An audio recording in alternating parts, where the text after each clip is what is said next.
লেবাননের হিজবুল্লাহ এবং ইরাকের শিয়া সশস্ত্র গোষ্ঠীগুলো যুক্তরাষ্ট্র ও ইসরায়েলের বিরোধী যুদ্ধে জড়িয়ে পড়েছে। এতে বোঝা যাচ্ছে গাজা যুদ্ধের সময় ইরান সমর্থিত নন স্টেট অ্যাক্টররা ক্ষতির মুখে পড়লেও তারা সক্ষমতা এখনও পুরোপুরি হারায়নি। চলমান যুদ্ধে ইরানের এই মিত্রদের ভূমিকা বিশ্লেষণ করেছেন মধ্যপ্রাচ্য বিশ্লেষক হানিন গাদ্দার।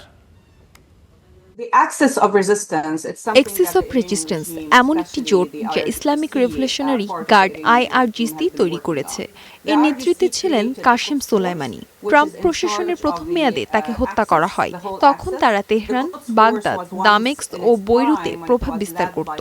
সিরিয়ায় আসাদ সরকারের পতন এবং লেবাননে নাসরুল্লাহর মৃত্যুর পর এই জোট ভেঙে পড়তে শুরু করে, যা ইরানকে এই অঞ্চলে দুর্বল অবস্থায় নিয়ে গেছে। হিজবুল্লাহ জানে তারা ইসরায়েলকে পরাজিত করতে পারবে না। তাদের মূল উদ্দেশ্য ইসরায়েলের বিরুদ্ধে আরেকটি যুদ্ধক্ষেত্র খোলা, যাতে ইসরায়েল ইরান থেকে মনোযোগ সরিয়ে নিতে বাধ্য হয়।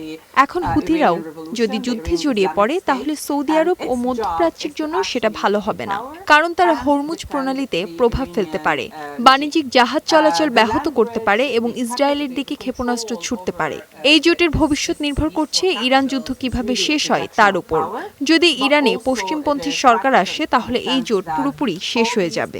যদি ইরানের বর্তমান সরকার টিকে থাকে, তাহলে হিজবুল্লাহ আবার নিজেদের পুনর্গঠন করবে। এই অঞ্চলের অন্যান্য প্রক্সি ও মিত্ররাও তখন আবার শক্তিশালী হবে এবং ইরান নিশ্চিত করবে যে এসব গোষ্ঠী তাদের ঢাল হিসেবে কাজ করবে।